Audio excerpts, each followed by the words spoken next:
Hello, everybody.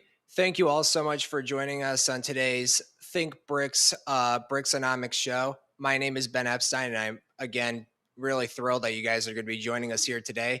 So please hit like and subscribe on this and share this video, to someone who is watching the news and seeing Greenland from the American perspective, because today we're going to kind of put a different spin on this, not just analyzing the American perspective, but also understanding the perspective for countries like Russia and China, but also developing economies.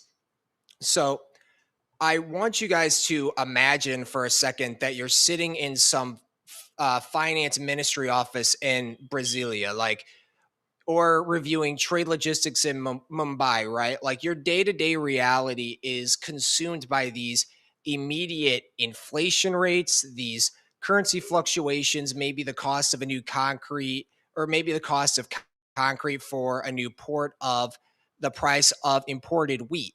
The pressures that developing economies are constantly facing is equivalent to basically having to put out a fire that they haven't even, caused. So for, why should they care about a bunch of ice caps, like this, it feels irrelevant. But the reality of the situation is this is not just a nature documentary problem, but there's a huge physical policy problem and implications, especially when we consider trade logistics and things like that, like the Arctic Silk Road.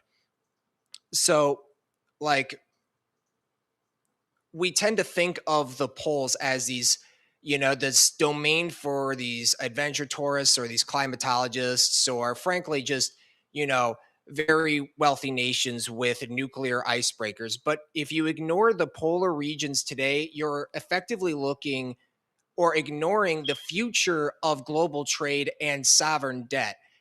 And how can Greenland, how can we get from like melting ice to sovereign debt? Well, these poles are not just empty space on a map. They are the bookends of the global system. Like, this is going to be fundamentally rewiring the maritime trade routes that emerging economies are dependent upon. It's about the future of energy security.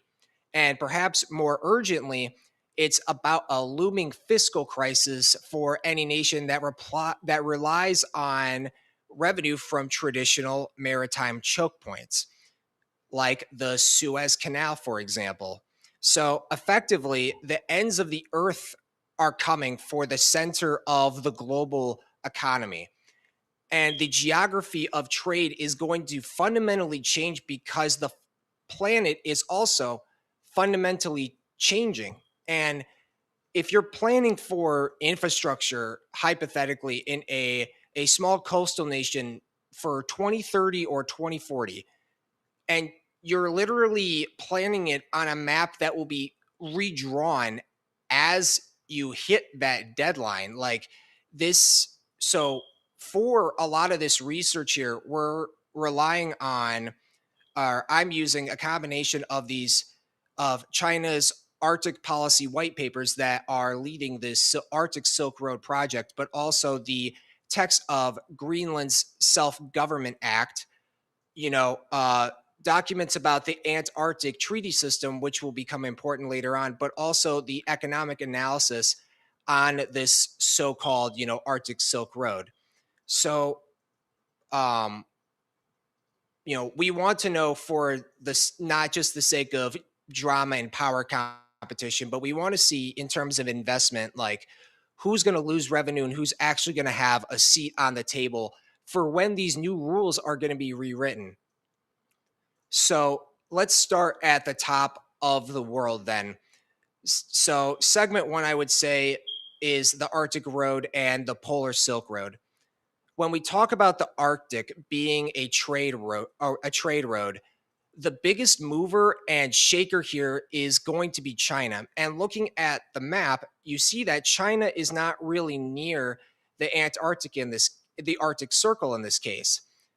But in January 2018, the State Council Office of the PRC released a white paper that was a complete game changer. And it did a lot of things. So for the first thing is that it declared themselves as a near Arctic state. You know, even though they're 3,000 kilometers away from the Arctic Circle, but this is a strategic point. This is not a geographic point. This is because they argue because the Arctic changes and melting ice and rising sea levels, it affects China's, it directly affects China's climate and agriculture. So that makes them an inherent stakeholder to the Arctic, which is brilliant rhetoric if you're going to, legitimize the presence where you have no coastline to it. But regardless, it's not about that. So they lay out four strategic principles in this white paper that I'm talking about in 2018: respect, cooperation, win-win result, and sustainability. Which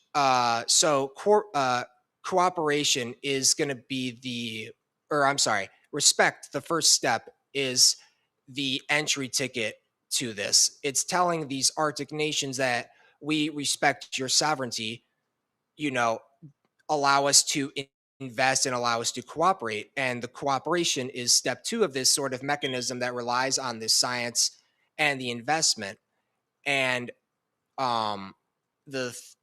and they want to understand and protect and develop and participate in the governance of uh, of the Arctic, and that's kind of in their strategic objectives here. And then sustainability, obviously, you protect to the environment, which gives you sort of what they'd argue like the moral authority. But the third step is to develop, like as much as the United States is interested in, China also has a vested interest in extracting the resources from Greenland and to obviously participate in the trade routes, and perhaps if they need to create tolls or as a means to increase revenue for China by making this Arctic Silk Road. So, but if you're in Southeast or East Asia, sorry guys, I have to grab my. Is this charging? It is not charging. Hold on.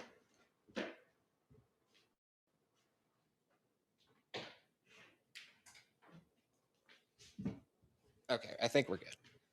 Sorry guys, I don't want this to die on you. So, why would it matter if I'm in South Asia or if I'm in East Asia? Why would this even matter to me? So, for one thing, China is very interested in this is because it will make their trade routes a lot faster. Like and not needing to rely on choke points like the Malacca Strait, for example, which the United States and other European nations often, run naval cruises for, and it's a flashpoint for a crisis, in Southeast Asia. So not having to rely on that as much makes this trade route a game changer, not just for China, obviously, but also their trade partners in ASEAN, but also in countries like Russia, for example. So it how fast is faster? 40% faster for routes between East Asia and Northern Europe, comparing itself to the traditional Suez Canal route, which is insane. It is very clear why China has a vested interest in developing this trade route in the Arctic now, which um, also creates, which also shifts the economic gravity away now towards, it pulls it north. And we can see proposed projects in the BRI that could potentially break ground in that region if they decided to have much more of a vested interest. So when we talk about, for Russia's perspective, because they have developed over 160 ports around Russia for the Arctic Silk Road itself to trade and rely on that. And they want to leverage LNG, liquefied natural gas, which would be huge for Russia. It could have a potential billions of dollars in revenue. Additionally, with the China National Petroleum Cooperation and the Silk Road Fund holding a stake in developing LNG plants and collaboration with Russia along this Arctic Silk Road. So that's the Arctic Connect project. And they aim to lay this fiber optic cable through the Arctic Ocean to link Asia and Europe. It will allow for faster data travel, like a lot faster. It will cut latency. And the hard part about creating this, though, is the laying this fiber optic cable is, you can't do it when it's laid down in the ice. And this is a very real problem. So if you're sitting in Cairo right now, or if you're managing a port in the Mediterranean or even Singapore, you could argue that this is a threat to your economy, especially for Egypt and those that rely on the Suez Canal route.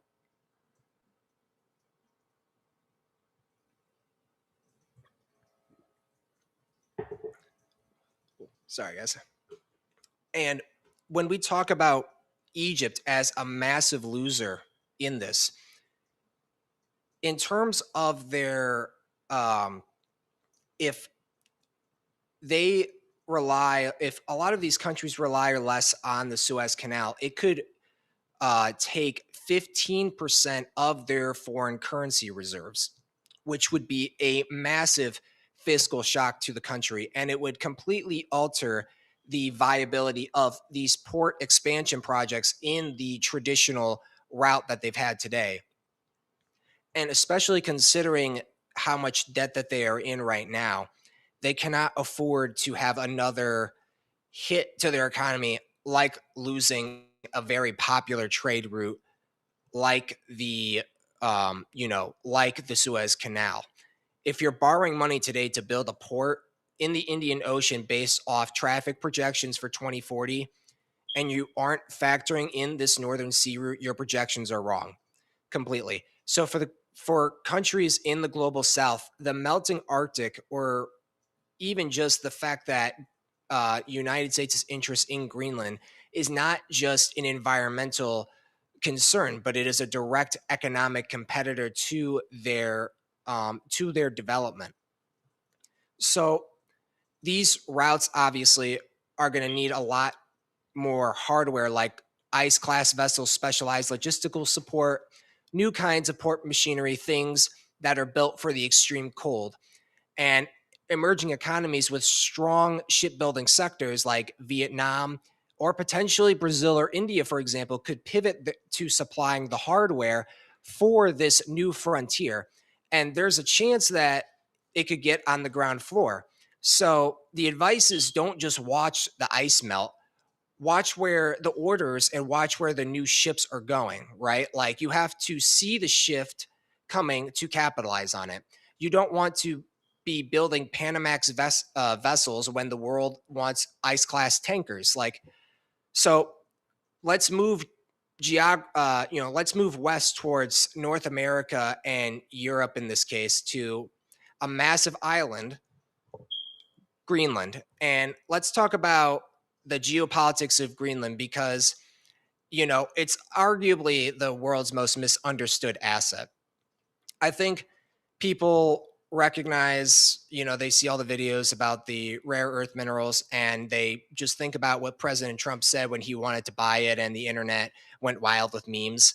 But the documents we have show that this is not random. Like, this is just a very clumsy articulation of a very strategic anxiety that Washington has, because they've been interested in Greenland for a very, very, very long time. Even though you can't buy, even though Denmark said you can't buy Greenland, it's not for sale because you can't buy them, the Greenland people, the sensationalism really missed the reality on the ground. So, to understand Greenland, let's first talk about their Self Government Act of 2009. So, I have some of the text right here, and it recognizes that Greenland are a distinct people with the right to self determination. So it's not a colony in any sense. Well, it has a self government with the Kingdom of Denmark, but it's a part of Denmark, even though it's sort of on a pre negotiated exit strategy to become independent. So they can become independent whenever they want to. They just have to bring the referendum to Denmark, and and they also have to vote on it. But um, even though they are self governed, Denmark supplies about 50% of the government's budget, which maintains obviously their standard of living, their healthcare, their education. If they vote for independence, they could lose that. So this path to independence does have, a lot of economic catches. So they need to find a way to replace that revenue. And that desperation for revenue makes them a target, doesn't it? Like if they need cash to be free, they might look to investors who have plenty of it. China has a lot of it, for example. And when they're trying, and this is where the airport incident comes in, which was so a few years ago, Greenland needed new airports to boost tourism, tourism being their potential ticket to economic independence, or so they called it. It was a major infrastructure project, and a Chinese construction company, a state owned company, a state linked company, put in a very competitive bid to do it. And, but Washington and Copenhagen panicked. The idea of a Chinese state entity controlling critical aviation infrastructure on the flank of the North American continent to them, they found unacceptable. So they basically, uh, uh, convinced Greenland with a lot of, we're going to call them aid packages. They elbowed China's bid out of the way, and they effectively paid Greenland not to take the Chinese deal. So they leveraged competition to get, some would argue, to get a deal from more traditional partners.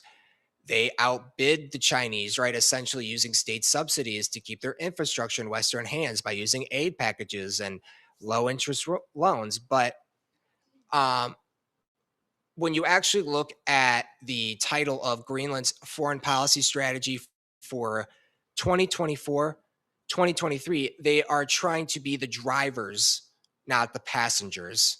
So by elbowing the Chinese out of this deal, they showed that they want to be the drivers, but effectively Washington and Copenhagen have jacked the ride. And isn't just about airports, right? Like they would view strategic real estate like the Pacific Space Base norm known as the Tool, and it's way up in the north of Greenland for the United States. This is like eyes looking over the pole. It's a missile warning. It's space surveillance for them. And if they lose access to that base, if Greenland becomes independent, they could lose that capability really, and they could lose access to that base, and they refuse to do that. So um, then there's the naval aspect. I keep seeing the term GIUK gap in a lot of these defense papers. So like, what is this weird GIUK gap? It's this really bad Greenland, Iceland, UK gap. For those who aren't naval historians, drop a comment in the drop a comment if you are a naval historian, by the way, because that's cool. This is a choke point of the North Atlantic, and it's a line in the ocean. If the Russian submarines, they argued, were to get access to this Arctic base, it would threaten trade convoys between the United States, as you know, and the UK here. So they have to so that is the G in the GIUK, and it anchors the entire western side of this gap. So control of Greenland is control of the North Atlantic. Like, it's that simple. Like, so for a policymaker listening to this, what are your scenarios? If you are a small nation sitting on strategic land, maybe an island in the Pacific or a coastal state in the Horn of Africa, what can you learn from Greenland? Well, we see three scenarios for Greenland that mirrors the choices of many developing nations face. The first is negotiated status change. Okay. This is a very slow, steady march to independence that's likely financed by, mining Greenland because it has rare earth deposits. They would call it the ideal. Use your resources to buy your sovereignty, essentially. But that takes time, that takes stability, and it takes high commodity prices, which you quite frankly can't predict. And it assumes that the great powers will let you sell to the highest bidder and they actually follow through on their promises. So the second is coercive control. And this is where they use their economic or security pressure to limit their choices. The airplane example, really.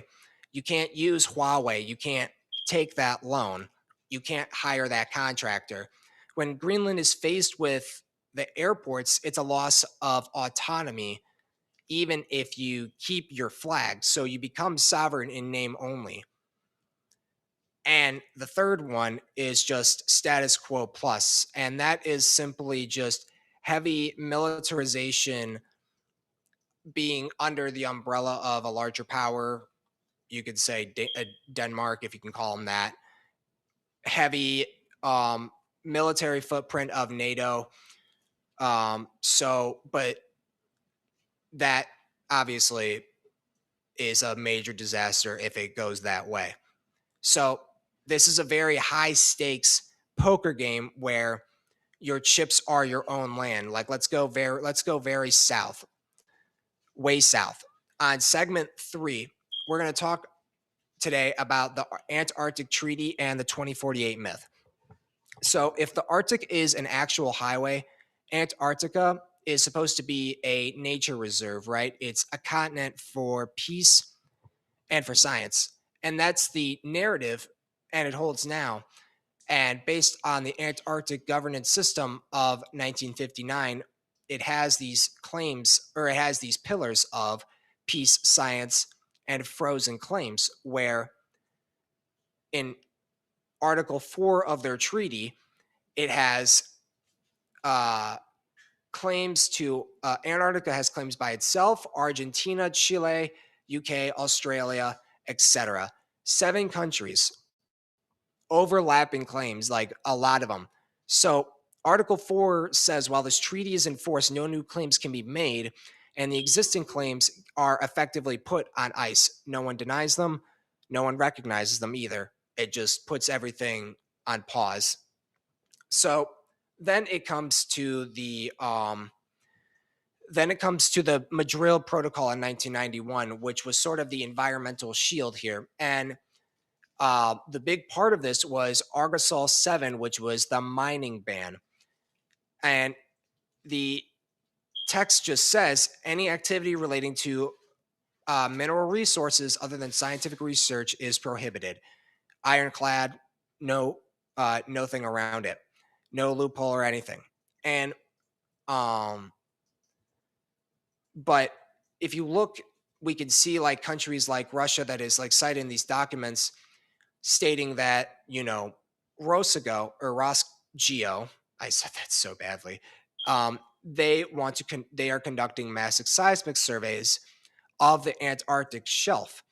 So, there are countries that they want to emphasize scientific research, not just Russia, but other ones that want to use it to gain access, like for seismic surveying, which is literally just blasting a sound into the seabed and analyzing the echoes. Like, this is, it's dual use data. It's the same technology you would find for oil and gas fields. So they could say they're helping, they're building a library, a geologic map. You could call it under the banner of science, but they benefit too from actually understanding this. in terms of oil and gas fields anyway. So now to 2048. Now, um, the theory, let's get this out of the way. The theory that, or the idea that this treaty expires in 2048 is a misconception. That is the 2048 myth. It is legitimately dangerous that people do not know how this works for actual, like, high level government officials. So, Article 25 of the Madrid Protocol creates this review window. In 2048, any consultative party can request a conference to review the protocol so they can change the rules. But there is a legal poison pill. The text says the ban on mining cannot be lifted unless a binding legal regime for mining is already in place. So you can't just delete the ban. You have to have a very strict regulatory framework that each country would agree upon beforehand. So it's not this cliff edge where the law disappears. It's more like a pressure valve, really. Like the pressure is building for these countries to act on this. So who gets to who gets to decide on this? So this exclusive club, this consultative party, is based off of this two-tiered membership that this treaty system has. You have the contracting parties who have just signed the treaty, and then you have the consultative parties. These are the ones that can actually vote. They actually get to make a decision. Um, so you get a vote by conducting a lot of scientific research. So having a permanent station, sending a lot of expeditions, which costs a lot of money. So it's a very pay to play system. So if you're a smaller developing nation, you're effectively priced out of the voting for a future of Antarctica as it stands, which is it creates a massive inequality. You can compare it to the law of the sea and the RLSS.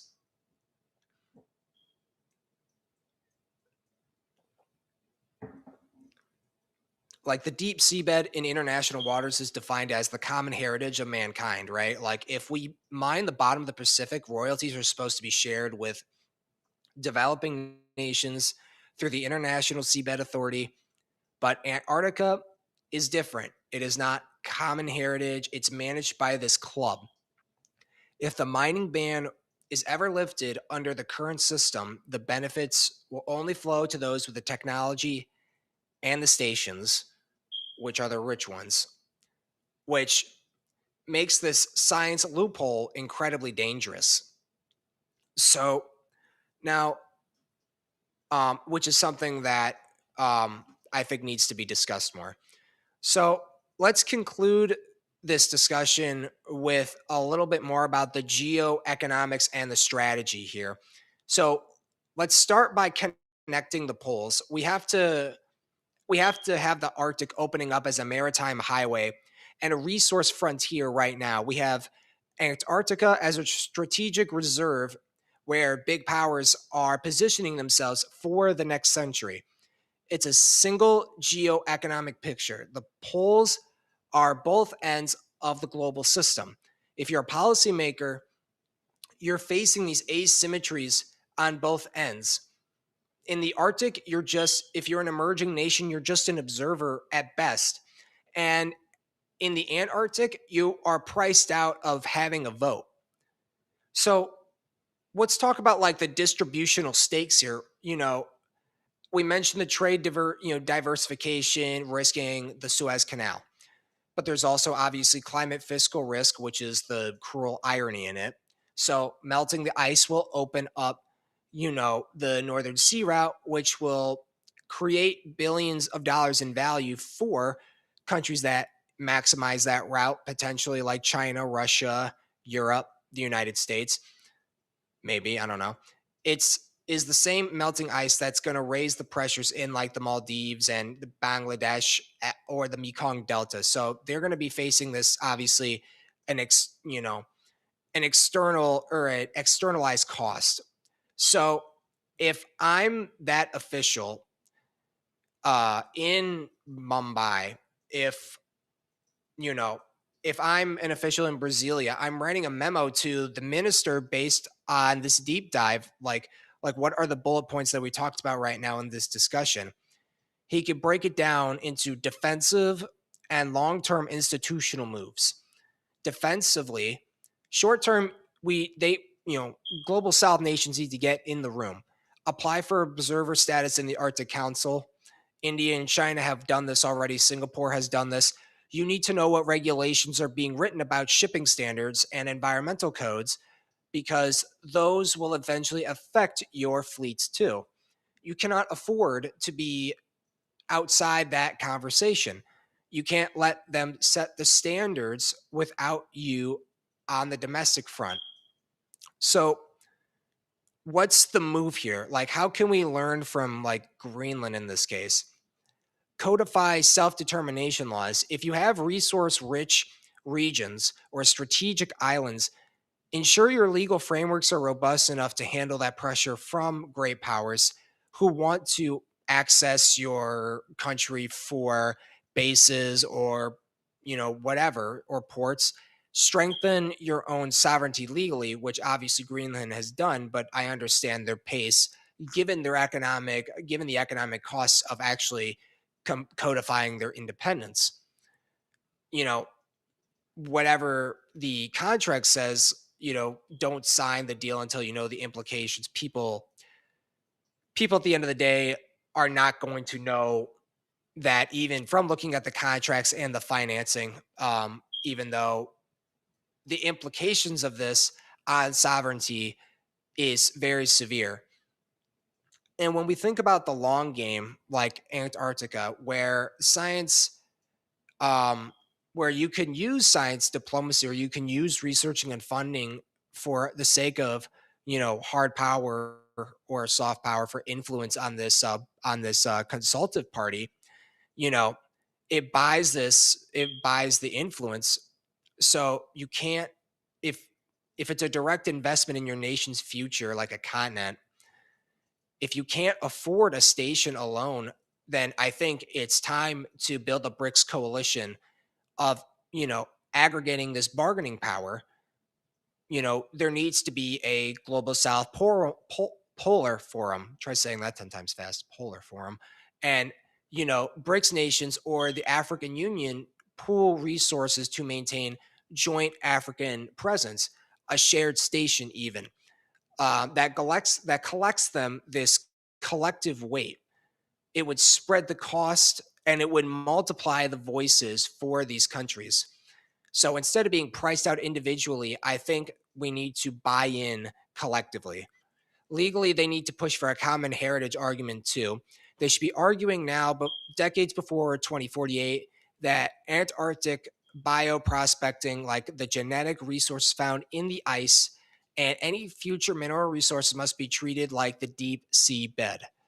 They belong to humanity, not just nations with icebreakers or access. It's about time to set the terms of the debate before it begins. Like, these nations cannot be passive. I think that would be the worst thing for them to do now, especially countries like Egypt, where they are facing an economic crisis with threatening, the Suez Canal, but also the implications on the Malacca Strait as well.